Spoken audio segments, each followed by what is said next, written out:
Bienvenidos a RLM Podcast.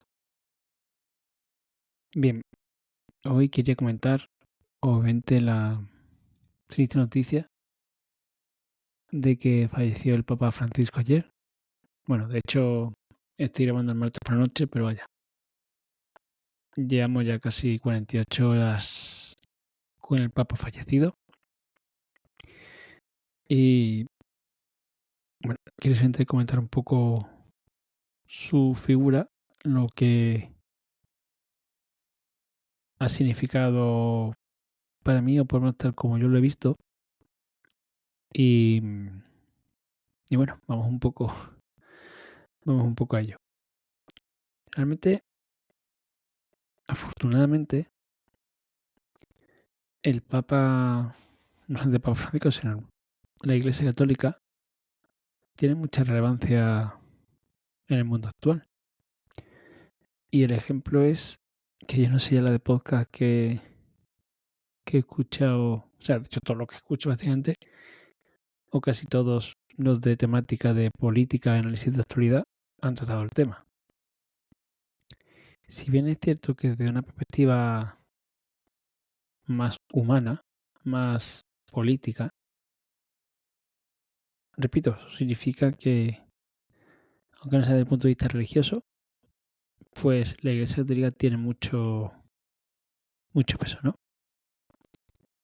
De modo que, bueno, pues yo digo que VisualPolitik, solo Fonseca o Enrique Fonseca, el orden mundial, es que no sé, Díaz Villanueva, Memorias de tiburón, bueno, de pez, mejor dicho, o la pez de memorias, como lo llaman ahora, el programa largo. En fin, repito, mucho podcast y canales de YouTube han tratado desde el punto de vista, repito, más humano o más político su figura, su relevancia.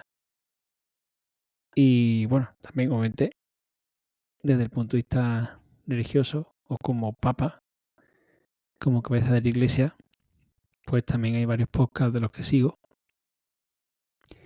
Todo de católicos es, o de Razón de Hoy,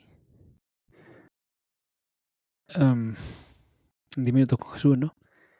Que bueno, han hablado de este papa, bueno, yo creo de este gran papa. Y ahora entrar un poco al detalle, pero en primer lugar, ya entrando un poco en materia, la gran influencia que en mi caso puede tener el Papa es efectivamente como eso, como figura religiosa, como cabeza de la iglesia. Y desde ese punto de vista, muchos lo han visto como un gran reformador. Y sinceramente, yo creo que más que un gran reformador, por lo menos en la parte religiosa, sí que es cierto que he visto grandes cambios en sus formas. Me explico. Si uno lo ve, hay puntos, vamos, repito, como yo lo veo, ¿eh? Hay puntos en los que creo que no han dado tanto como a uno le gustaría, porque realmente no puede. Por ejemplo, en el caso del aborto, ¿vale? Él siempre ha sido un gran defensor del derecho a la vida y siempre ha estado enfrente del aborto.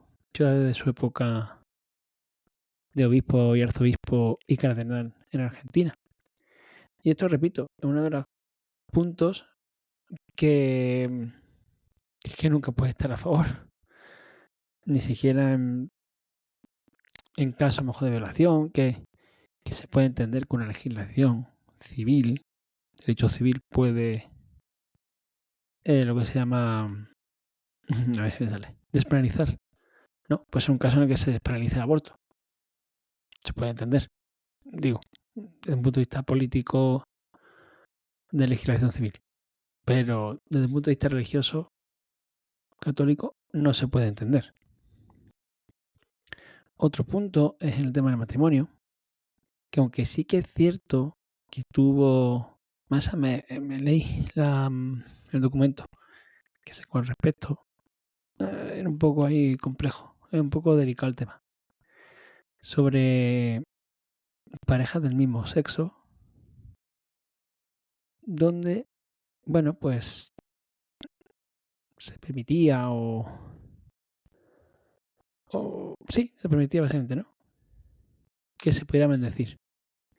Bueno, hasta ahí creo que es casi que lo máximo que podría llegar la Iglesia Católica. O sea, no tiene sentido y no puede hacerlo, repito, doctrinalmente. O sea, es algo que, que cambiará mucho la doctrina de la Iglesia.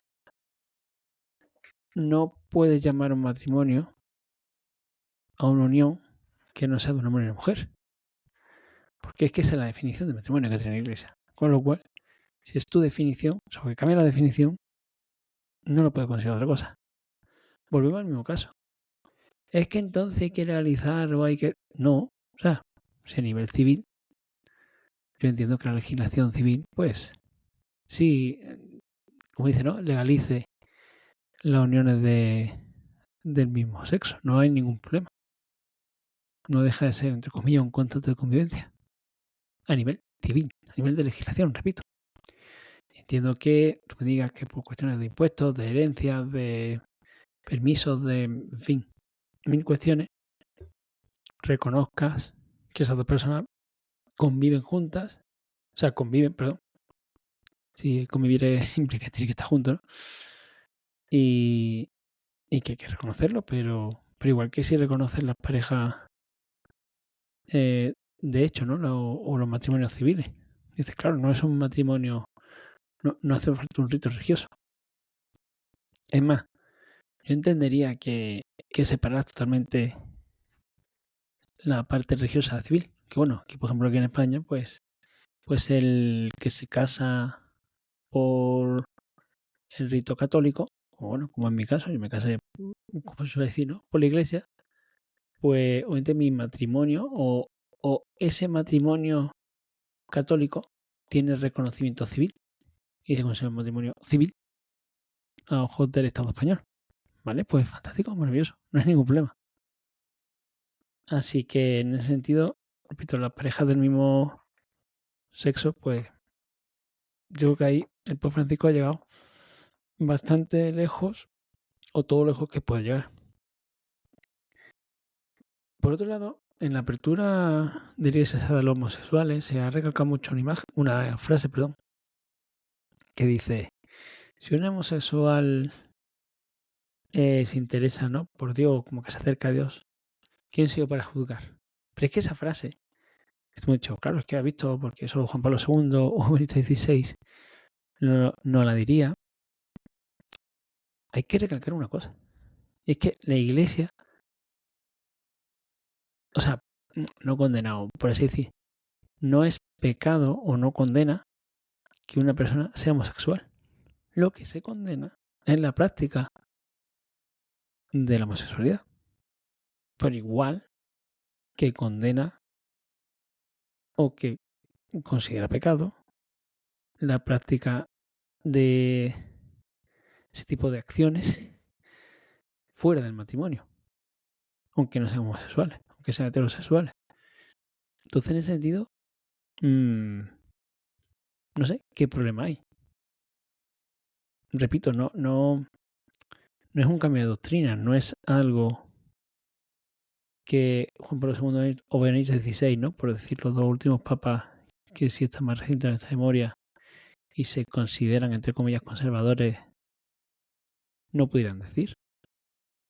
Entonces, ahí reconozco que tampoco es un gran cambio. Repito, puede ser más un cambio en las formas que en el fondo. Es verdad que tampoco me mete en mucho entre hijos, ¿no? Porque si uno ve, si uno escucha, ¿no? Uno de estos podcasts o vídeos que he dicho, ya hablan de cómo ha ejercido el liderazgo dentro de la iglesia el Papa Francisco, ¿no? Con lo cual tampoco, como ha tratado temas como las finanzas, el Banco Vaticano, en fin, lleno de té porque sinceramente no tengo tanto conocimiento. Por lo menos a mí como católico, pues, o sea, como parte religiosa, pues no me ha afectado, me ha afectado menos. Lo que sí que es cierto es que también seguimos con, esto como lo he visto yo, ¿eh?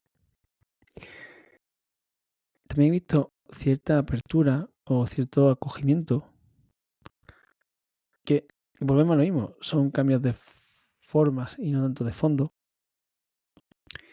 de cómo el Papa Francisco es consciente y tiene sentido en nuestro mundo actual. Y no hay que, bueno, puede uno tener más o menos pena o puede parecerle mejor o peor, pero es lo que hay, un poco la realidad que tenemos hoy en día, actualmente. Y es el tema de los divorciados, ¿no? De cómo la iglesia tiene que acompañar y acoger de nuevo a las personas que han estado casadas y que, por el motivo que sea, pues se han divorciado. Entonces, claro, ¿qué ocurre? Hay un tema delicado y es que, obviamente para la iglesia, el matrimonio, lo que se reconoce como matrimonio es solo el rito, el sacramento del matrimonio católico, obviamente. Entonces, claro, ¿qué ocurre? Si tú te casas por lo civil, a ojos de la iglesia no estás casado. Con lo cual, volvemos a lo de antes, ¿no? Ese tipo de convivencia y de vida, pues es lo que sería escandalosa. Sí, es públicamente vivir en pecado. Si ahí te divorcias, pues, por así decir, podemos decirlo de esa manera, ¿vale? Como que has deshecho el error y si después de un proceso de arrepentimiento, te confiesa, vuelves otra vez al seno de la iglesia como persona soltera, pues entre comillas no hay problema. Si me va a ocurrir el problema. El problema es que si tú estás casado por la iglesia, ¿vale? O sea, si tienes un matrimonio válido, reconocido por la iglesia, ¿qué ocurre si te divorcias? No existe el divorcio dentro de la iglesia. Existe en el derecho canónico una figura que sería como la separación y existe lo que es la nulidad matrimonial. Pero la nulidad matrimonial significa que el sacramento del matrimonio no ha sido válido, ha sido nulo, por eso nulidad. Por tanto, una vez que se reconoce, o que se termina el proceso de nulidad matrimonial, si realmente ha sido nulo, pues ya está, nunca existe ese matrimonio. Y bueno, al punto de inicio, ¿no? Por así decir. Sin embargo, ¿qué ocurre cuando una de dos? O ese matrimonio no se declara nulo, eso es un proceso bastante largo, un proceso judicial, con sus peritos, con su, en fin, bastante complejo.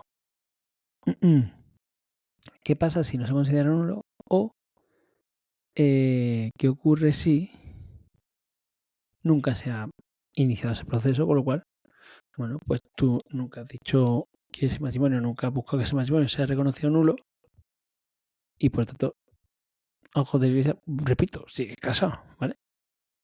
Pues ahí, si te divorcias a nivel civil, claro, tú realmente sigues estando casado. Incluso si inicias relaciones con otras personas, pues de noviazgo o incluso después te vuelves a casar, ahí empezaba a tener un problema. Primero, porque no te podrías casar por la iglesia y por tanto solamente podrías casar por lo civil. Con lo cual, volvemos otra vez a el estado de una situación de escándalo, ¿no? De vivir en pecado de forma pública. Entonces, claro, ahí donde el Papa Francisco entiendo que bueno, que son cosas que se pueden dar con relativa frecuencia, habrá ese acogimiento no a ese tipo de personas, sino a esa persona en esa situación. Bueno, o sea, me parece bien. Digo que tampoco la iglesia como madre, digámoslo así, espiritual, pues tiene que intentar acoger a todo su hijo y dentro de lo posible darle esa respuesta, ¿no? Y esa paz y ese acercamiento a Dios. No es fácil, ¿vale? Porque estando en esa situación, pues a priori tú no podrías comulgar. O incluso llegado al extremo, si te acercas a comulgar y el sacerdote es consciente de tu situación, tendría que negarte la comunión. Es una cosa muy rara, porque suele ser más escandaloso que un sacerdote te niegue la comunión a que comillas, te la dé en conciencia. O sea, digo, en conciencia tú y bueno, hijo mío, tú sabrás lo que haces, ¿no? Pero bueno, repito, es una situación un poco delicada que entiendo que el Papa quiera darle o quisiera darle cierta, bueno, pues cierto cambio o cierto acogido, cierto, en fin, tratarlo de alguna otra manera, ¿no? Y repito, no es fácil porque la persona que viene en esa situación es que la iglesia no te puede decir no pasa nada, ¿de acuerdo? Mm, estamos atados de pie y mano, o está atada la iglesia de pie y mano, ¿vale? Entonces, en fin, no es sencillo. Pero bueno, también entiendo que es un gesto de apertura, ¿vale? Y de nuevo, un gesto de más cambio de formas que de fondo. Otro punto muy candente, que sin embargo es el signo de los tiempos, es adaptar la iglesia o el mensaje de la iglesia todo lo posible a la situación actual, es el papel de la mujer, que se da más relevancia. Pero vaya, que me hace gracia que se considere como algo muy moderno, muy rompedor, cuando, seamos sinceros, ya desde el comienzo de la iglesia había y siempre ha habido mujeres muy cercanas a la iglesia. Es más, de hecho, si uno lee los evangelios, en la época de Jesús tenía discípulas, es decir, tenía mujeres que le seguían y que eran discípulas al mismo nivel que los hombres. De hecho, hay que hablar siempre pues, de María Magdalena, hay que hablar de las mujeres que estaban al pie de la cruz, hay que hablar de la propia madre de Jesús, de la propia Virgen María, que no deja de ser una mujer. Entonces, señores, que estamos aquí hablando. Que sí, que a lo mejor han tenido esos puestos de responsabilidad, de relevancia como hasta ahora. Vale, de acuerdo. O sea, totalmente de acuerdo. Ahora, repito, es adaptar un poco la iglesia a estos tiempos. Y digo, me parece bien, o sea, que no son puntos conflictivos, no es que es ¿cómo iba a decir? Un papa súper reformista, progre y tal, ¿no? Mire usted que está continuado, pues lo que se supone que tiene que continuar. Y ya está. Fijaos cómo el melón, por así decir, del sacerdocio femenino no lo ha abordado directamente. Más de hecho, incluso tiene declaraciones diciendo que no era el momento. Y sí, más de hecho, yo ahí no termino de verlo, sinceramente. Yo sé que hay sacerdotisas en otras confesiones, en otras ramas del cristianismo, en la católica no.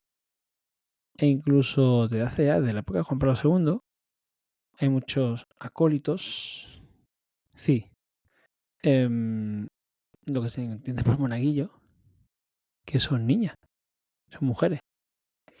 Y repito, es un poco complejo el tema, un poco complejo no, técnico, no son ya detalles, que los acólitos, que son buenos niños, que tú lo veas ahí con 10 años, con 8 años o menos, ayudando a misa, y jiji, jaja, qué gracioso el niño de monaguillo, ¿no?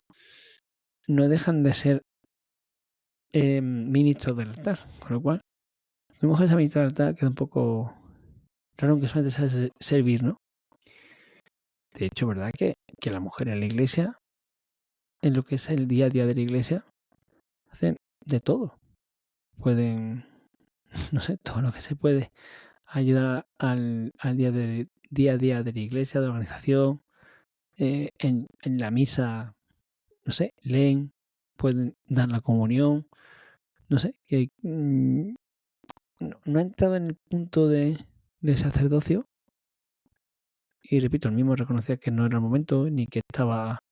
O sea, los tiempos no iban por ahí. Sin embargo, sí que parecía un poquito más sencillo, y ahí no termino yo de verlo, el celibato Bueno, más que el celibato, perdón, que el celibato también es una cosa de hombres y mujeres solteros y, y casados. em, el tema del punto de que los sacerdotes no se casen. Y ya reconozco que no solamente por temas doctrinales, sino incluso, fíjalo lo que os digo, por temas prácticos. Todo el que tenga una familia, tenga hijos, sabe lo complejo que sería que un padre de familia fuera sacerdote. Lo digo de verdad. Como digo ya muchas veces, tanto el matrimonio como el sacerdocio son sacramentos, digámoslo así, de servicio, orientados a la comunidad, ¿no? Entonces, un sacerdote, sobre todo se entiende que si es párroco, es decir, lleva una parroquia, tiene sus feligreses, el párroco lo es 24/7. O sea, puede tomarse vacaciones, me refiero, puede tener un horario, no digo yo que esté todo el día en el despacho, ¿no? Pero sí que es cierto que en muchas situaciones de gente que necesita ayuda, ayuda me refiero a hablar simplemente. Está pasando por el momento y puede necesitar hablar con un sacerdote, de enfermos que necesiten la unción de enfermos, que se estén de repente muriendo, de un funeral que te llamen, ¿no? En fin, hay mil situaciones imprevisibles que te pueden llegar a exigir una dedicación exclusiva y absoluta. Y una familia prácticamente igual. O sea, todo el que tenga una familia sabe que encajar vida personal, digámoslo así, un poquito más individual, con vida de pareja, ¿no? Con tu trabajo, con vida familiar, con actividades de los niños, puede llegar a crear o sea, generar fricciones. Y tú dices, bueno, vale, pero es que el sacerdote, su trabajo sería ser sacerdote. Dice, bueno, vale, aún así. Eh, Hoy en día, ¿no? Que se habla ya de horarios más cortos, de horarios de conciliación, de 2 semanas de 4 días. Un sacerdote tiene que decir misa todos los días. Y cuando digo tiene que decir misa, es que tiene que decir al menos una misa al día. Y no es broma.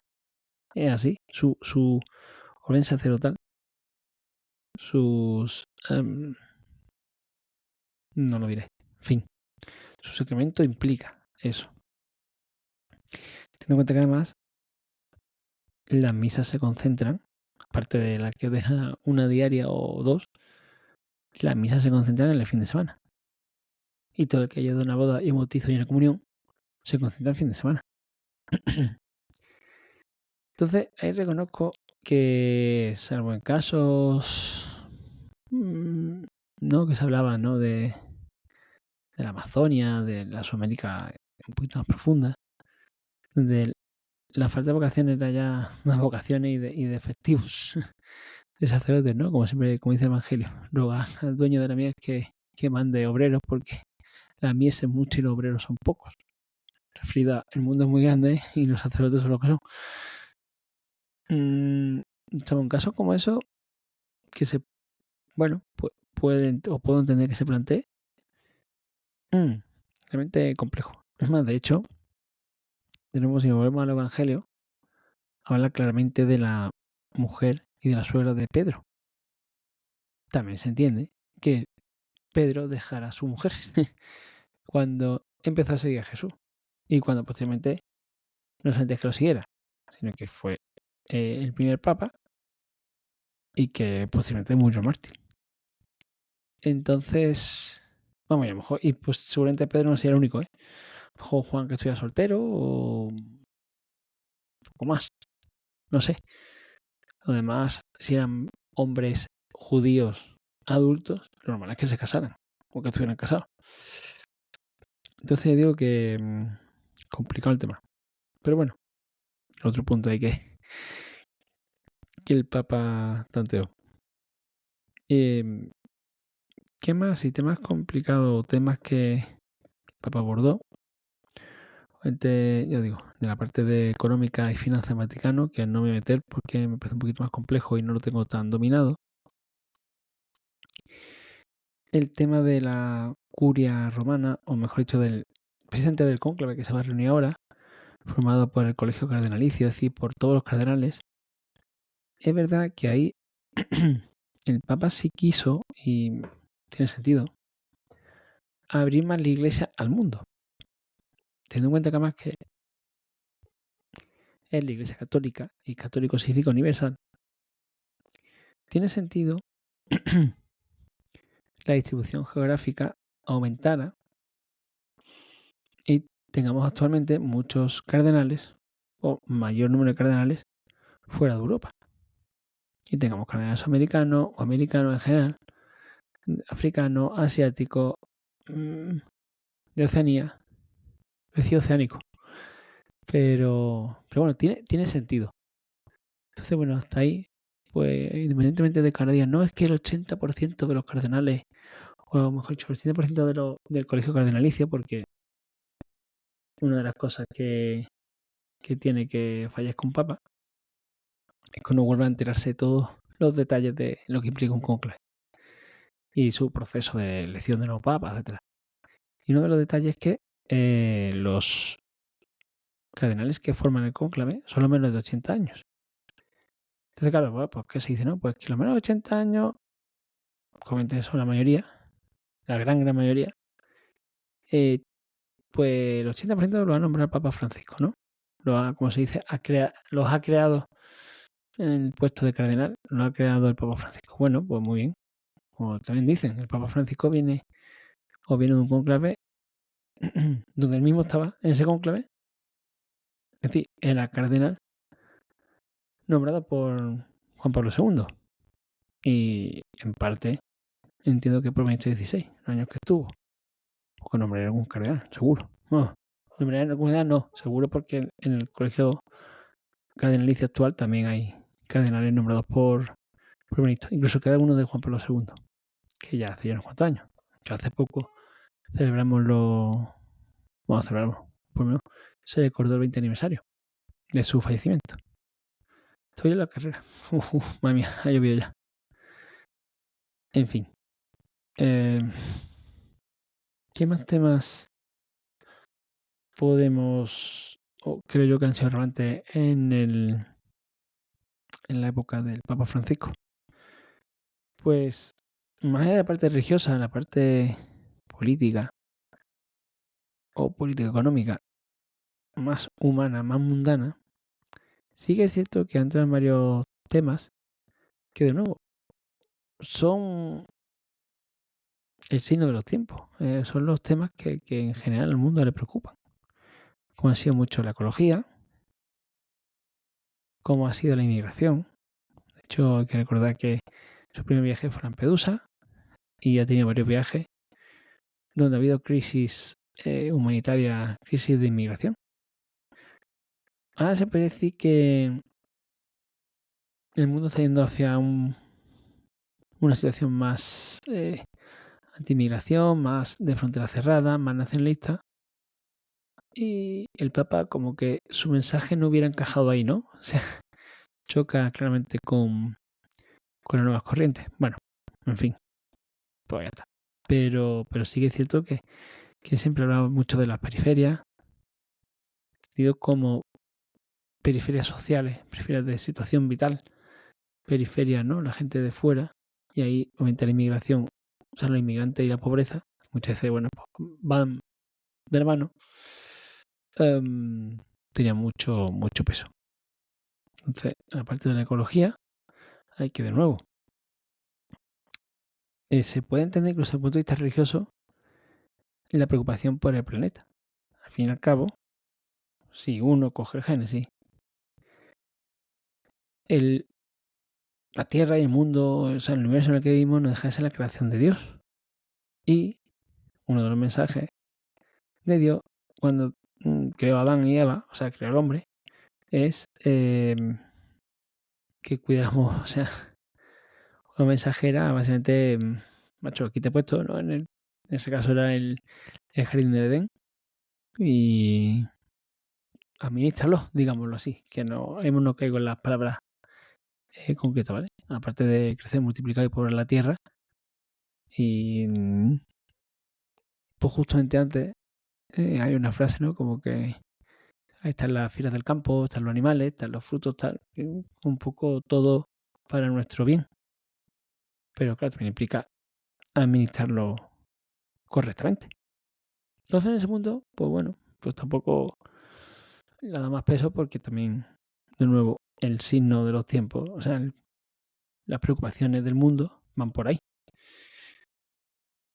No sé, igual que cuando Juan Pablo II, pues las preocupaciones del mundo iban por la Guerra Fría, el Telón de Acero y la URSS y oye, fue uno de los grandes protagonistas junto, como suele decir siempre, ¿no? Junto con Reagan y Margaret Thatcher. Y otro punto más que también quería comentar era su visión político-económico más intervencionista, más hacia la izquierda. Bueno, sí, verdad que en fin, no dejaba de ser un argentino de su época, vinculado, o sea, no vinculado, perdón, como hacia un poquito más la parte, ¿no?, social, de justicia social, que suele decir.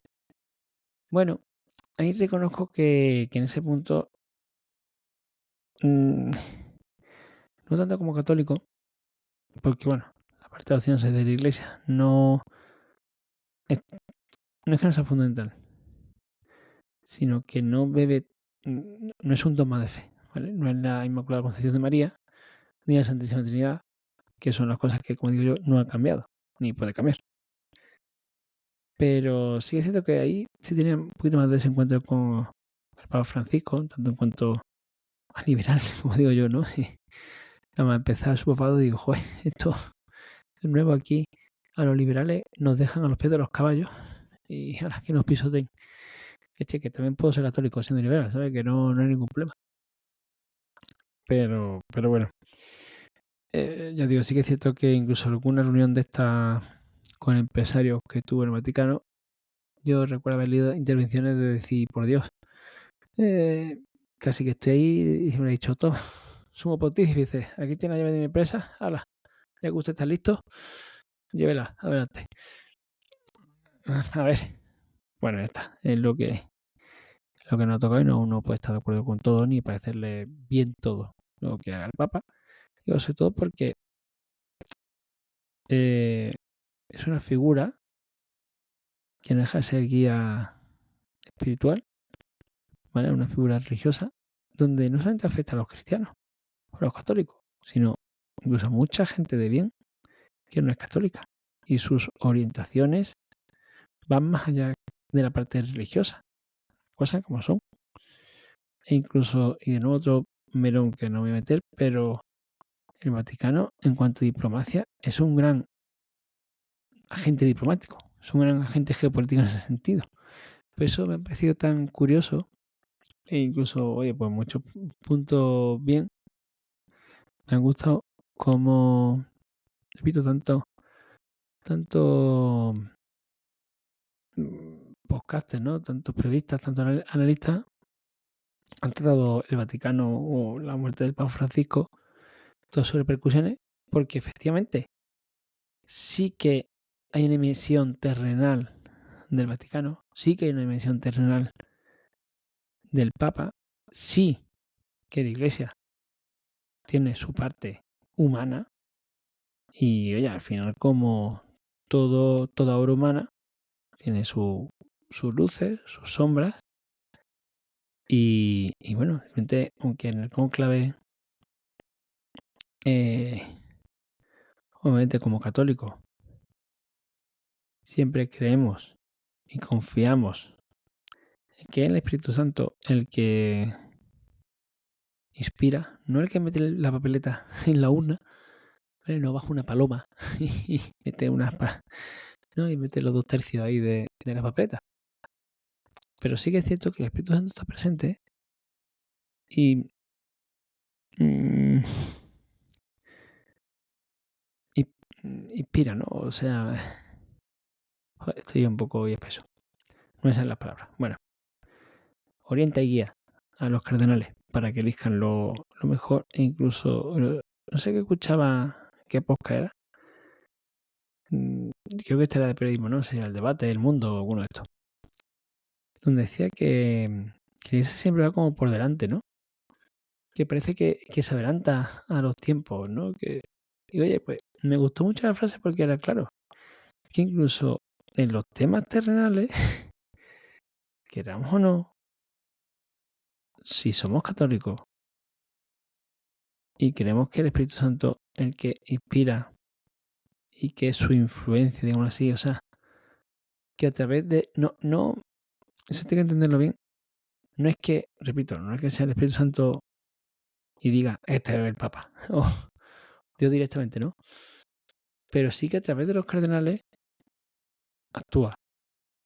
Y si es así, pues se puede entender que, entre comillas, no, como decía el Papa, vaya un poco como la Iglesia, y el Papa como cabeza de la Iglesia, como primer, ¿no? Como representante de Cristo en la tierra, como cabeza visible, vaya siempre como un poco por delante, ¿no?